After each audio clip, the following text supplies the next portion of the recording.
George Woodlug, and I'd like to welcome you to session 3 of my Get It Done in 120 Days Writing and Publishing program. So let's do a recap. So why do you need to network with influencers and corporate decision makers this early? Well, it's pretty simple. Pretend that you have your book completely finished, covers done, totally edited, printed, sitting on your desk. What are you going to do now? Well, obviously at that point, you're going to think about who can I call, who could create some buzz for my book, or who could hire me to be a speaker. Well, why wait 6 months to a year to do that? Why not do it now? Not having a book, by the way, doesn't mean that you can't speak. Just saying that you have a book that's about to come out in 6 months to a year is enough for most decision makers to give you a shot at getting on stage and talking about your expertise. So rather than waiting 6 months to a year for that to happen, it's probably a better idea that you start practicing now, so that when your book comes out, you can start getting paid as a speaker. So what am I trying to do by making you organize your thoughts into separate or individual presentations or workshops? So let's pretend, for example, that you had an 8-chapter book, right? So that would mean you'd have to prepare 8 separate workshops.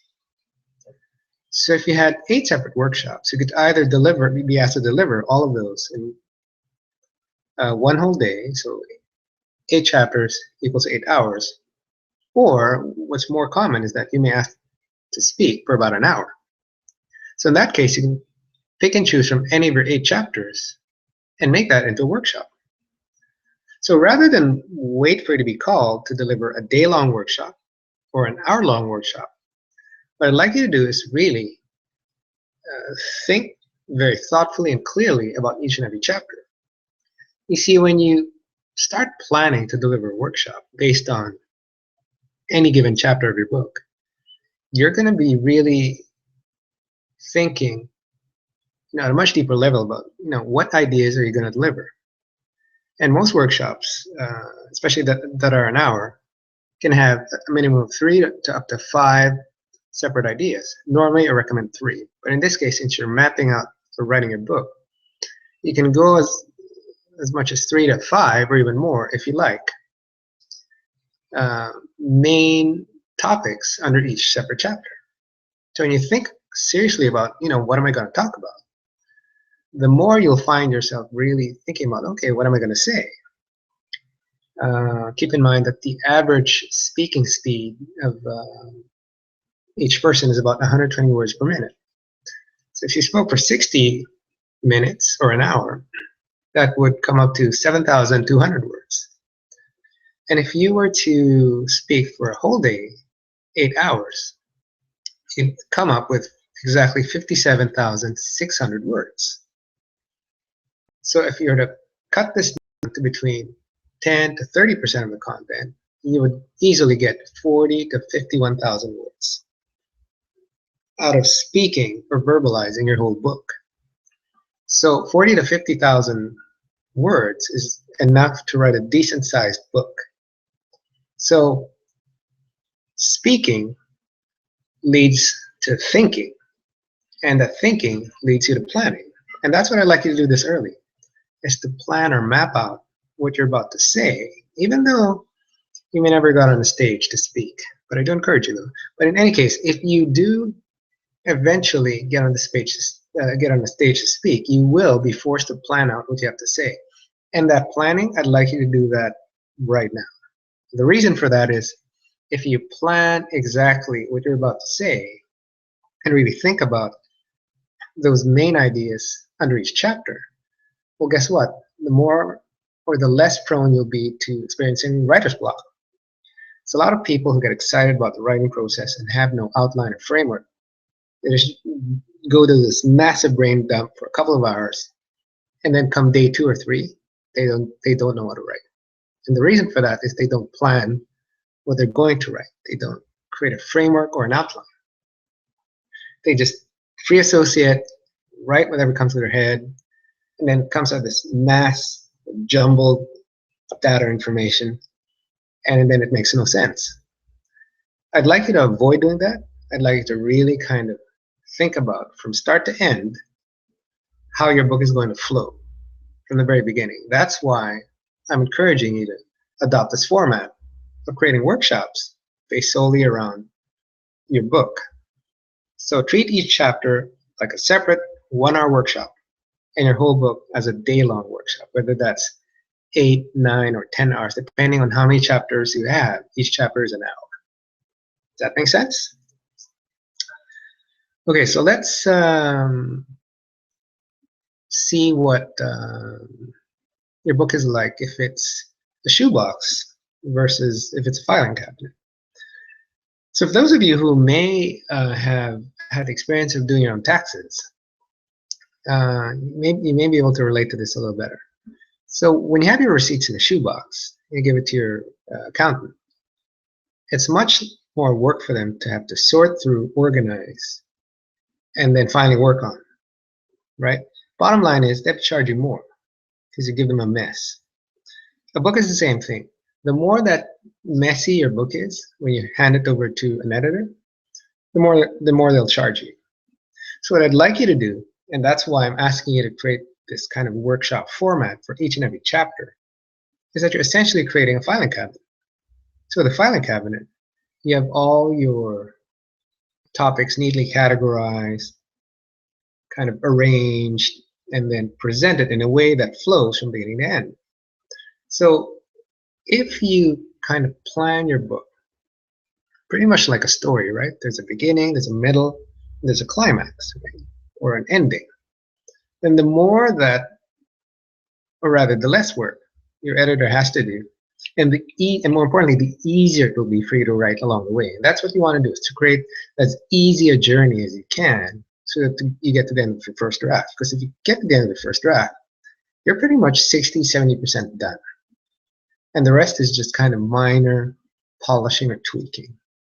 So basically, your takeaway from the slide is go for the filing cabinet, avoid the shoebox. So organize your thoughts.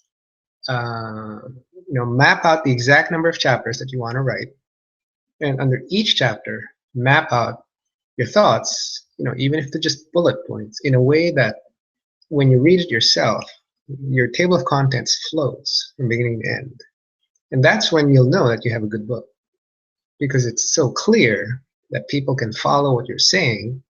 And then by the time you hand it to your editor, all they really have to do is just basically do some grammar and spelling checks. Okay, so there's 2 ways to write your book. And I think most of you will probably be thinking about a how-to format. So if you have a specific niche or expertise, well, you'll probably choose the first kind of writing style, which is to essentially show people how to do what you're good at doing. The story format adds a layer of complexity in that while teaching people what you're trying to do, you're weaving it into a story.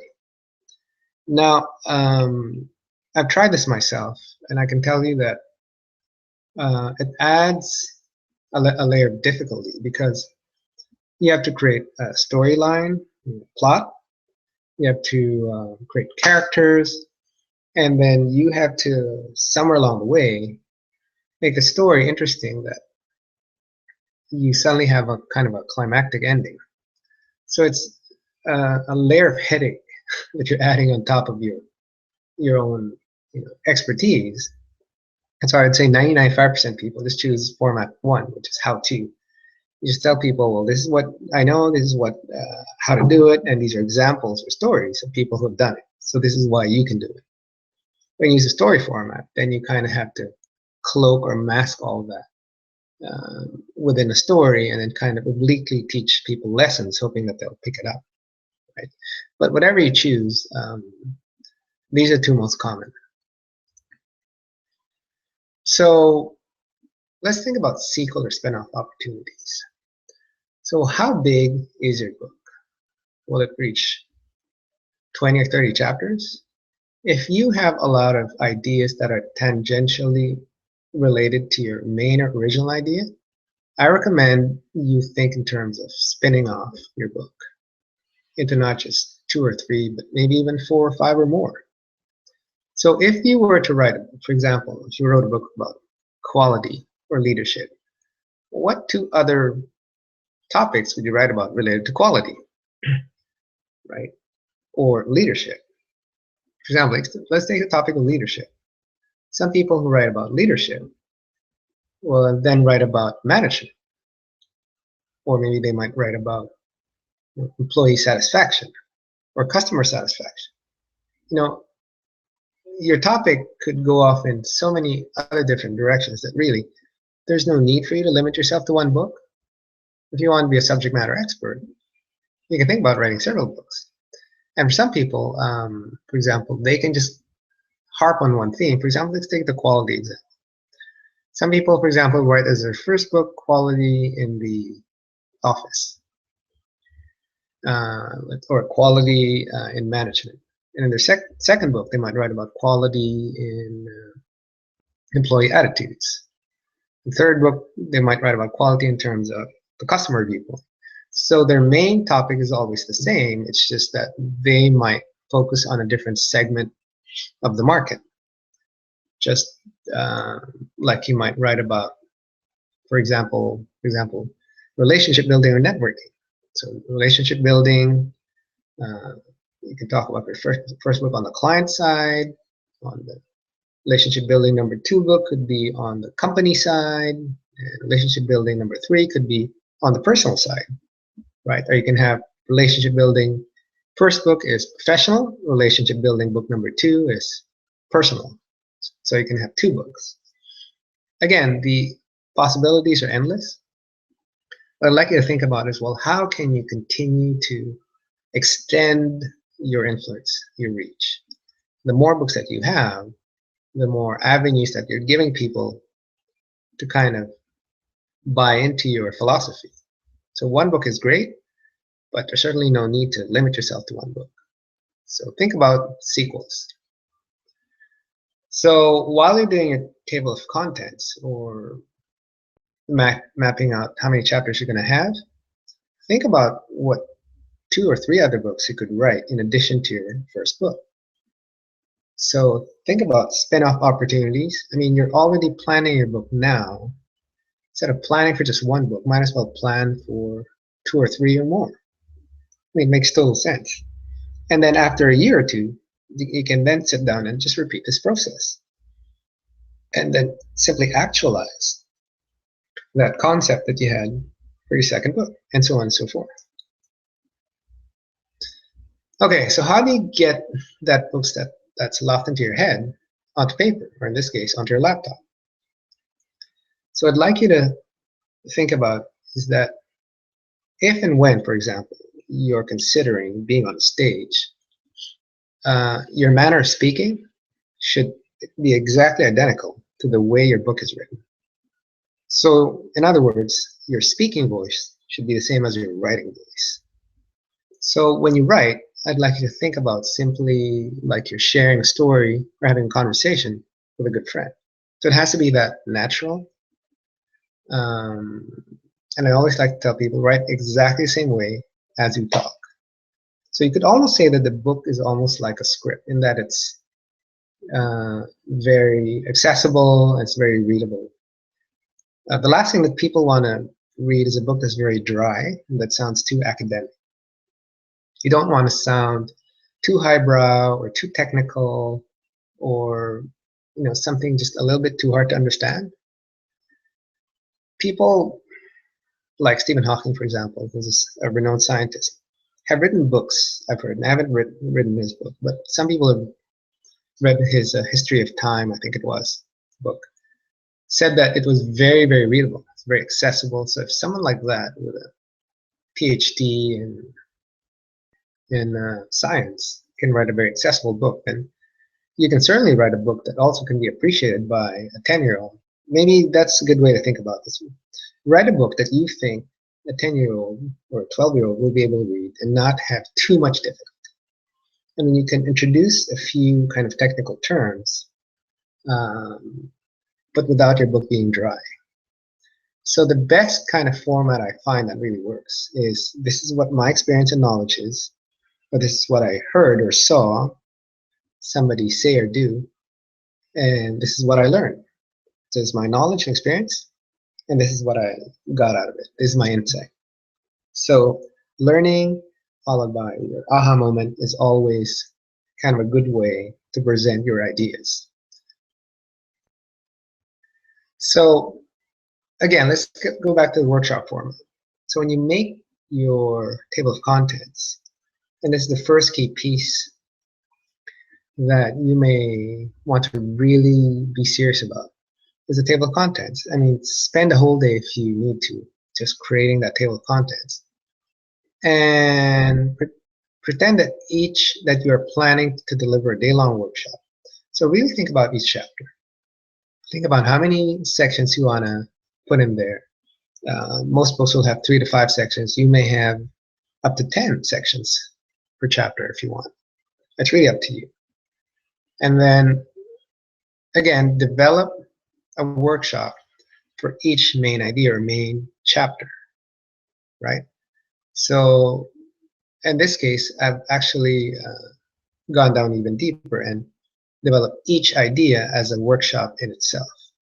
So the purpose of all of this is basically just to give you kind of more room to really think about each subheading or concept under each chapter, so that when you start writing, you won't be at a loss for words. So another thing you may want to think about is, for each main idea or maybe concept under each chapter, you may want to associate a story with it.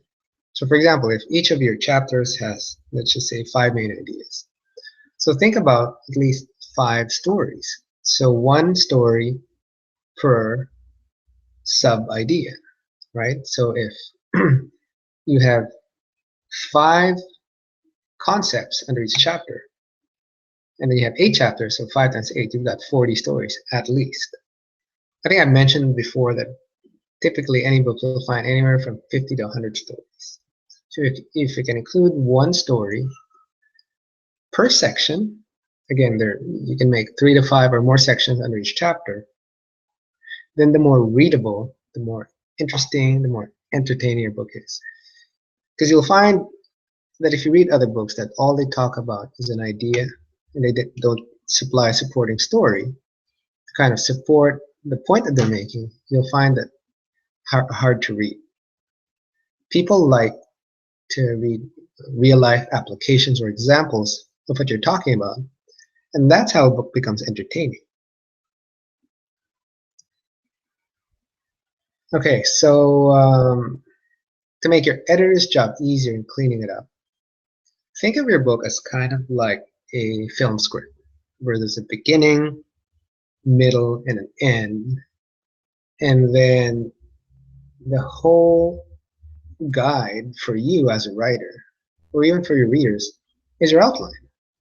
So your outline will be a key piece that will enable you to imagine, well, pretty much how your story ends, how it begins, what happens in the middle, and what to expect once readers are done.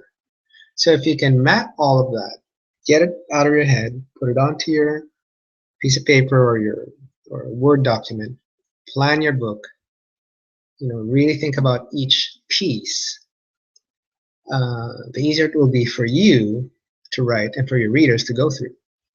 And try not to write too stiffly or too formally. Again, write exactly the way you speak. A lot of people have problems with writing because they're always thinking, oh, I have to be grammatically correct or not. You know what? That's not your problem.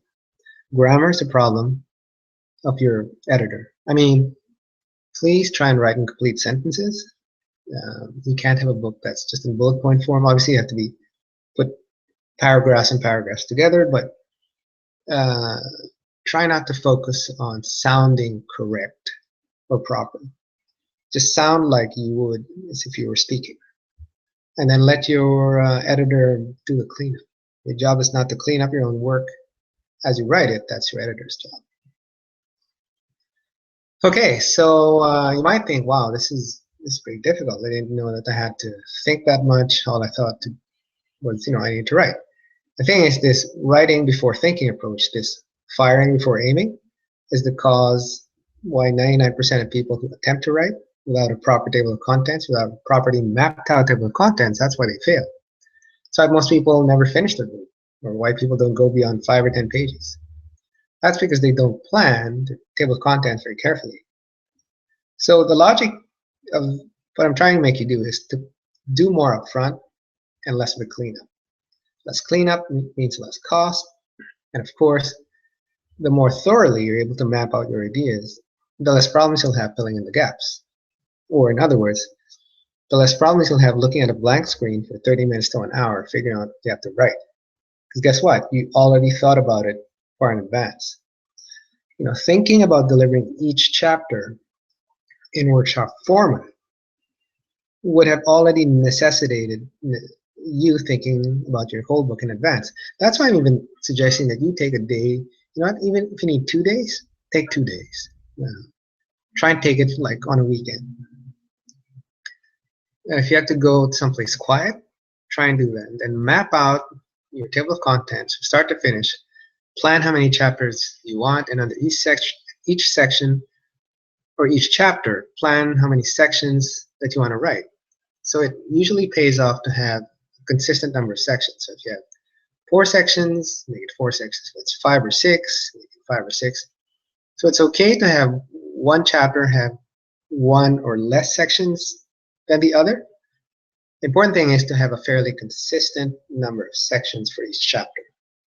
That will end up in you having a consistent word count for each chapter. So if one chapter has 5,000, another has 4,800 or 5,100, that's fine. But to have one chapter have 5,000 words, and then another chapter have 2,500 or 3,000 is too much inconsistency. So you'll be able to solve all of those problems by writing your table of contents in advance. And then, only then will you need to think about having a discipline to sit down at the same time each and every day for X amount of hours, be it 1 or 2 hours, 2 hours being the ideal, and produce words at a certain rate. Keep in mind that a typical book page has about 333 words. One that has blown up font will have as little as 250. So that's your range. So your range is to, your ambition is to write between 3 to 6 333 words pages a day. So 6 pages times 333, that brings us to about, what's that, 6, about 1998, 2,000. So your objective is to write 2,000 words per day. So you write 5 days a week. That's 10,000. So in a month, or 4 weeks, you'll have about 40,000. So in as little as 4 weeks, you can have a 40,000 word first draft. If you add 3 more weeks, then that's 30,000 more. Then you have 70,000. Keep in mind that you lose about between 10 to 30,000. 10 to 30%. So if you have 70,000 times minus 30%, so you'll have between 49,000 to about 63,000. So call it 50 to 60K, which is a very, very decent sized book. So in order to do that, you have to come up with about 6 pages a day. That would be my high number. So those of you might be able to come up with half of that, 2 or 3 pages, which is fairly average, and that's fine. So take note that the less number of pages you're able to come up with per day, the longer it will take you to finish your first draft. So by working faster, let's say if you can produce 6 pages per day, it can be done in about a month and a half on your first draft. Otherwise, the slower you go, it can take you 2 to 3 months to finish your first draft, which is fine. You can still finish your book within 6 months. Again, this is not really a race. You just want to finish it as soon as possible, because the key to this whole thing is momentum.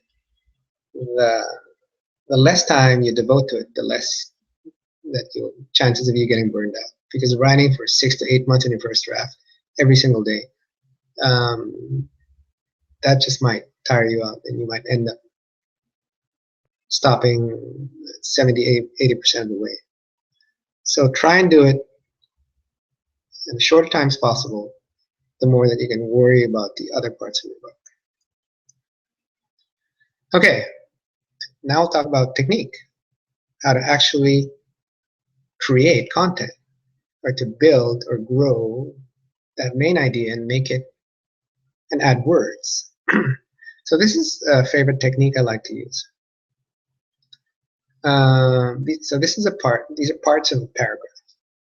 So the way I build a paragraph is I start with the main idea, and then I write a little bit of a story related to the main idea, and then I just add an extra layer of detail, and then I add an insight, and then I add an example. So 5 elements, right? So let's just say the idea is to write someone a letter, right? A thank you. So the story is that we recount what happened during the event, and then that extra layer of detail is we add a feeling or an emotion. So again, the idea is to write a letter. The story or recap is that we summarize what happened, and then the extra layer of detail is to add some emotion or feeling around what happened. The insight is okay, what did I learn from the event, that aha moment? And an example is just like what I said. Remember how each section would benefit from having a story? So I provide an example. So let's see how that's created. Let's pretend that we're giving someone a thank you note for a party. So very basic. This is one paragraph. But again, you'll see that each paragraph is built more or less the same way. So the idea is to touch base with someone, to greet them or say hi, for essentially throwing a party. So the idea is hi. Story is the thank you for the invite to your party. And the reaction or the emotion is, oh, it was good to see you. I enjoyed attending, or I enjoyed seeing you. The insight is, you know what? Let's do this again. That was fun. And then when you sign off, to me, that's just the example, right? So this is what a complete, let's say, one paragraph looks like. It's not strictly a paragraph, but anyway, this is the idea. So there's the greeting, the thank you, the reaction. Oh, I liked your home. I enjoyed getting together and catching up. And the insight was, you know what? I had a lot of fun. Let's do this together. An example, warms regards. Right? So that's how you create a thank you note in about 30 seconds. Right? So there's the idea to reach out to someone by snail mail or by email, and then recapping what happened, which was the event, sharing my reaction, which was, I enjoyed getting together with your wife, catching up, and then insight was, you know what, it was a lot of fun reminiscing. And actually, no, that's part of the reaction. And the insight is, let's do this again, and then take care. Then you sign off, right? So even for a plain basic thank you notes, there are these 5 parts, right? Idea, the recap, the reaction, the insight, the example. It's the same in a book. So whenever you think about writing a book, think about that simple, very basic thank you note. The framework or structure of both are very similar. So now let's take a super basic idea and see how we can develop it in the same way. So the idea for a story is designing a lovely space. That's the idea. So it's the subject is basically interior design. And the story is that there's a new immigrant family that moves to, let's say, Vancouver, British Columbia. Okay, so let's add some details. So a woman comes over who joins her husband, who's already living here. So none of them know where to go. So what's happening is they're decorating their house, so they don't know where to go. And then they want to create a space that suits their needs and would like the help of a professional. So that's the whole concept of the story. So let's create some ideas or main headers. So let's call these 3 main sections or even chapters, right? So there's the first meeting where the designer sits down with the client. And then another main idea could be the designer offering some ideas or solutions. And the third section could be making decision-making easy for the clients, or how to deliver a good customer experience. So the first is sitting down for this first meeting. Second section is the second meeting, where the designer comes back and proposes some solutions. And the third is when the designer delivers the solution itself and makes it easy for the client to live with the solution. So this is how we populate those 3 sections or 3 first chapters. So we write some bullet points. So what I've done here is to create 3 sections for each main chapter. So if you think about it, how do you create a workshop out of each chapter? Well, basically just use those 3 ideas underneath to speak for an hour. So we can see on their first meeting, and they're sitting down and meeting the client to obtain their needs and wants. You talk about finding out what it is, what their requirements are. Second is examining what their lifestyle currently is, what they want in terms of what their visual aesthetic is like. And third, find out what their budget, deadline, quality, or visual requirements are. So first section really is about discovery. So under the second section, wherein the designer proposes solutions, so this is the advice giving section. So 3 sections could be trying to show them or determine a style that works for the client. Is it traditional? Is it contemporary? And then the designer going back to his office or to do his research and looking to see what's out there. So going to stores to see what's available and going online to do some research about how to support the client's needs and wants. And third, which is creating these mood boards or these presentation boards with which to show the clients.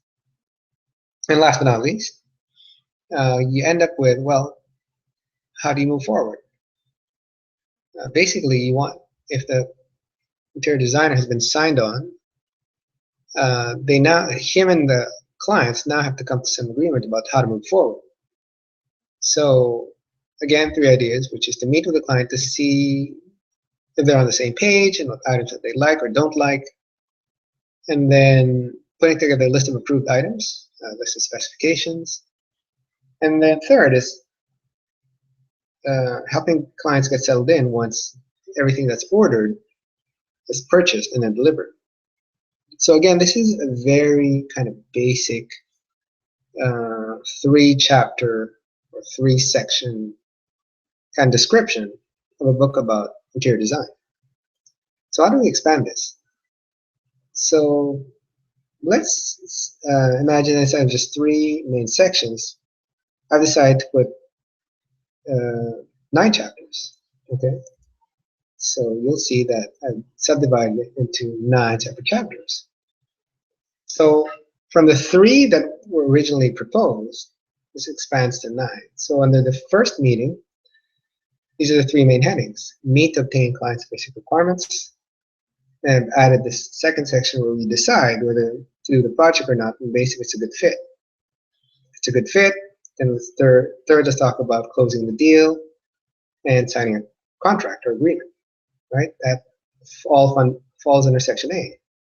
Under section B, proposing solutions, I have 3 new sections or chapters. So listening to get the client's feedback and giving advice on what's worked for the designer in the past, and in similar situations and similar clients. And then follow this up by suggesting some preliminary ideas or solution based on the client's requirements. And then 6th is refining. So, okay, these are several approaches we can try, solution A, B, or C. So for the last few chapters, this is based on making decision process simple and easy. So that's 7, 8, 9. So we talk about materials, planning purchases in advance. And then 8, we can talk about labor, who to hire. Then 9, we talk about delivery. So you can see that from 3 main ideas, that started pretty much as 3 kind of bullet points.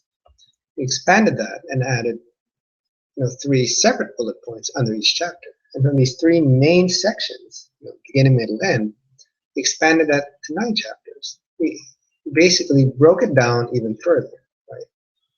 We broke down number 1, sitting down with the client, 3 chapters. The second section into 4, 5, and 6, and the third section, the decision-making process, in 7, 8, 9. And then, as you can see, 9 for every chapter in this 9-chapter book. We have minimum of, again, 3 separate sections. So if I were to deliver, for example, a whole day workshop, I would theoretically have 9 hours and 3 bullet points or subsections under each chapter. The important thing is once you have this, make sure that if you can go a further layer down and add a third level of detail, that's even better.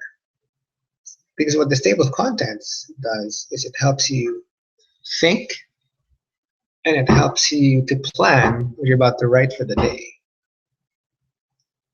So each day you have anywhere from 1 to 6 pages to write. So to be able to write that much content, remember, 2,000 words, which is the ideal target. It's nice to kind of know what you're going to write about rather than to just stare at your computer. That's very, very hard. But if you kind of map out your thoughts in this manner, I mean, remember, you already have all that knowledge, but you have to just kind of organize it in advance rather than letting your editor, paying an editor to organize, this giant shoebox mess of thoughts. This is the filing cabinet version where you pre-planned in advance what you're going to write. So that's why having more subsections under this chapter helps. Then these serve as triggers. Okay, today I'm going to write about budget. Tomorrow I'm going to write about presentation.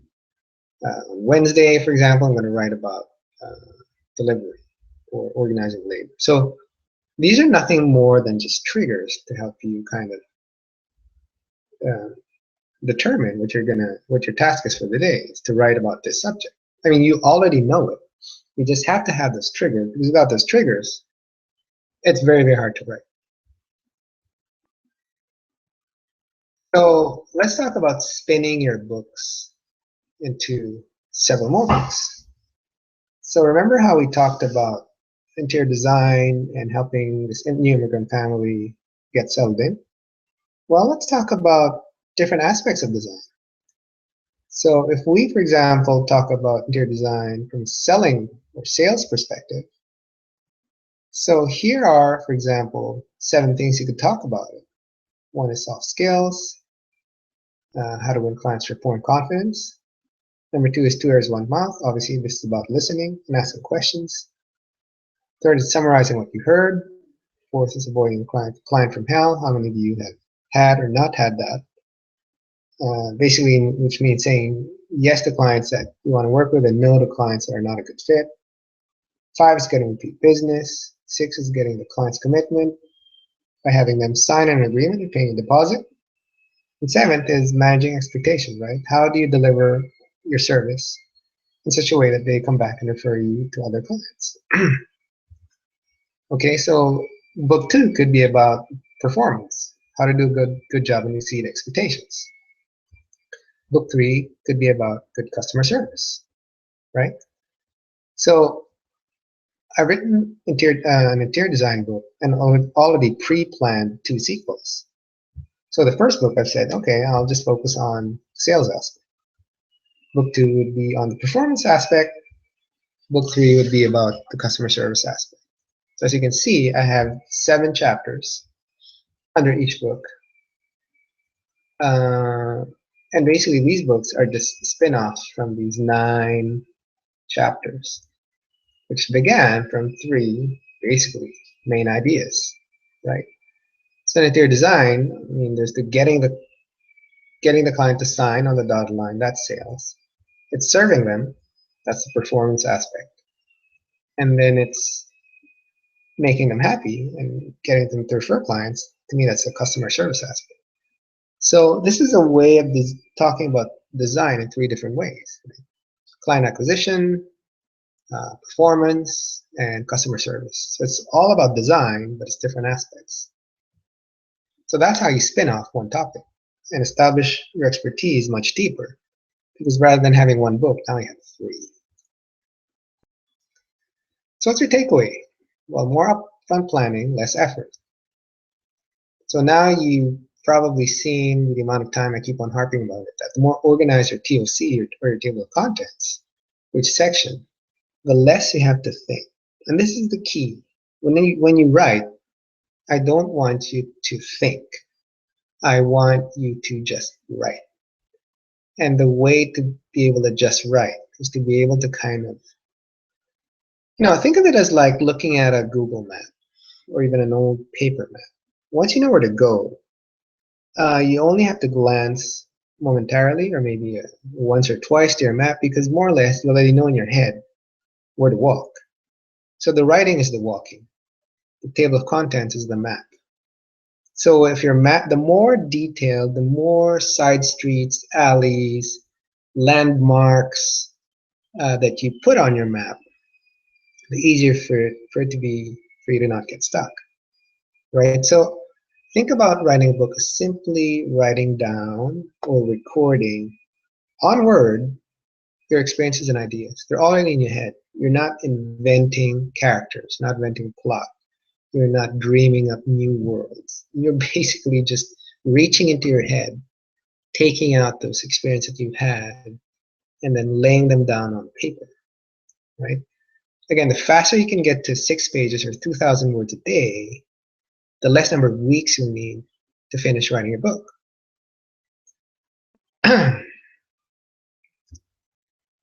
Okay, so I'll give you another example. This may or may not help you construct those paragraphs. So let's talk about eating healthy. That's my insight. Let's pretend that, okay, so that's my insight. I want to eat healthy. So again, we'll recap an event. So I talk about a trip to a grocery store. So I went to the grocery store to buy some nutritious food to help me get me started with this idea or concept of eating healthy. So let's add an extra layer of detail. Okay, that food that I got was X. They were vegetables sourced from farms that were located 200 kilometers away. So we're talking about the eating healthy and buying from farms less than 100 miles, right? And then my emotion, my reaction is, guess what? I found these to be quite expensive, right? Insight. So my aha moment is, oh, you know what? Eating healthy requires an investment of time and money. It's not as easy to do, but while I'm not used to it, but given time and effort, I'm sure I'll develop the habit of eating right? So again, idea is eating healthy. Story is going to the grocery. Extra layer of detail is what you did at the grocery, what you bought, where the produce is from, maybe a little bit of reaction. Food is expensive, and insight is, wow, eating healthy requires time and money. And an example could be, well, a friend of mine lost 14 pounds. So this is how you support the idea of eating healthy. So by eating healthy, you lose weight and you look younger and your energy levels increase. So again, the structure of this is very, very similar to a thank you. So you build the story, you put in your reaction, your thoughts, your inner dialogue with your head, and then you share a bit of your insight. And where it becomes entertaining for your readers is you add that example. So in this case, you add the story of Gail. So what writing a book, a how-to book is about, right? So this is why I find how-to books simpler than writing story-based books. Because when you're writing a how-to book, you're just really recalling and organizing that knowledge that's trapped in your head. So you don't have to invent anything. You already know what you're about to write.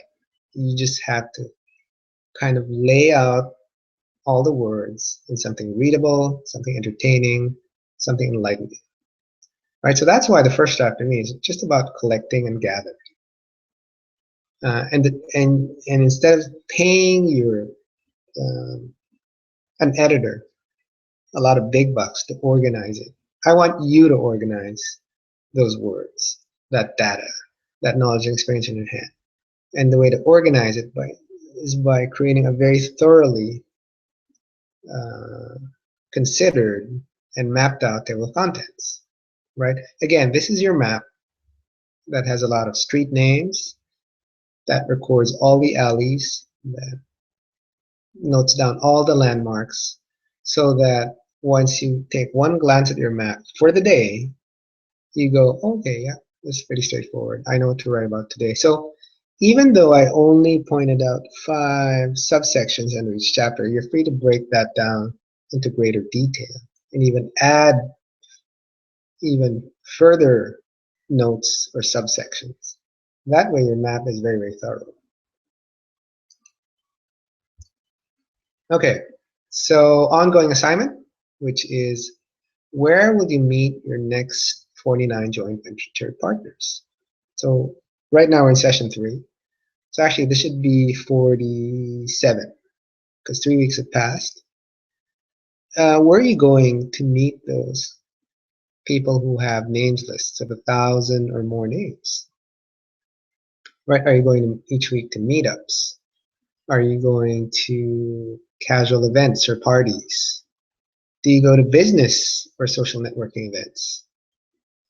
Where are you finding those people who will promote your book? And again, you want to go before your book is done. In fact, you want to go as you're starting to write your book, because once people find out, oh, you're writing a book, whoa, rather than, oh, you've written a book, the level of excitement and enthusiasm is generally lower because you're done with your book. But when you're writing your book or about to write your book, people kind of like, wow, good luck. Hope you finish, because people know it's not a very easy endeavor. And invariably, you will actually attract the support of people. Because, people want to help, especially if it's a good cause, and your book is a good cause, because you're trying to create change, positive change. So it's always a good idea to get people on your side, right? Remember, ambassadors, endorsers, joint venture partners, which means people who will promote your book in exchange for some kind of recognition or commission or some kind of thing. And some will do it for free, just to support you. It's like, wow, I mean, your book is a bestseller in the making. I want to be part of that. People want to sign up for something exciting like that. And writing a book is always an exciting project. And then finally, Write Down will connect with those corporate decision makers. The Human Resources Management Association is always a good place to start. A lot of HR people are always looking for trainers, workshop facilitators or leaders, and sometimes keynote speakers for their annual events. PCAMA is just the British Columbia chapter of the American Marketing Association. So look at marketing associations as well, and also sales associations. Salespeople love to buy information products, be it workshops, training, or books, because they want to maintain an edge. So that's why they're looking at anything and everything. And companies also want to invest in training for their employees. And when they have annual AGMs, annual general meetings, or conferences or conventions, they're always on the lookout for speakers. So again, you don't need to have a book to approach these people. All you need is your enthusiasm, is your knowledge and expertise, and an outline for either a 1-hour talk or for an 8-hour workshop. So that's the reason you need to be ready for a one-day workshop, which is a very thorough table of contents, broken down and with notes about what you're going to say for one whole day. Or maybe you might be asked for a 2 or 3 day workshop. What are you going to do then? Then you may have to talk about each chapter for 2 or 3 hours, right? So at this stage that you may not have even started writing a book, planning what you're about to say about each chapter is suddenly a good idea. Because when you're asked to speak, you're going to be made to do this anyway. So why not do it now to make writing a book a much easier journey? Okay, chambers of commerce and what do you call this? Boards of trade. They also like to hire speakers during their monthly meetings. BNI, Business Network International, meets every single week. You have to join to be able to speak for 10 minutes. Otherwise, as a guest, you have 60 seconds. You can practice your elevator speech. HOBN is High Output Business Network. There's Kiwanis, there's Rotary, there's Zonta and Sir Optimus for the ladies. There's tech associations, women only. There's all sorts of business and social meetups that hire speakers, either paid or non-paid. So it's your choice. My recommendation is for the next 4 to 6 months is for you to practice once a week if you can. Go to a Kiwanis or a Rotary or a Lions Club. They are always on the lookout for speakers. They're always in desperate need of speakers. Practice there so that by the time your book comes out, you start getting paid speaking engagements. Another place you can practice is, of course, Toastmasters. So Toastmasters, they feature different speakers at different levels every single week, and you can kind of learn in a kind of classical way, because Toastmaster has a very specific style. Usually for keynote speaking, they use a bit of Toastmasters, but actually Toastmasters is a little traditional. A lot of speakers are a bit more, are less formal, and they learn to connect, and actually they use humor, and they use personal stories. It doesn't always align with Toastmasters, but the thing with Toastmasters, it provides you practice, especially if you're not used to speaking on a stage, projecting your voice and trying to convince people to buy your workshop or your course. So these are things that kind of, at least Toastmasters exposes you to, because they are a speaking club. Okay, so that's it for session 3. I hope that was very helpful. So I look forward to seeing you again at session 4, which will be the last session for our 120-day writing and publishing program. Thank you, everyone.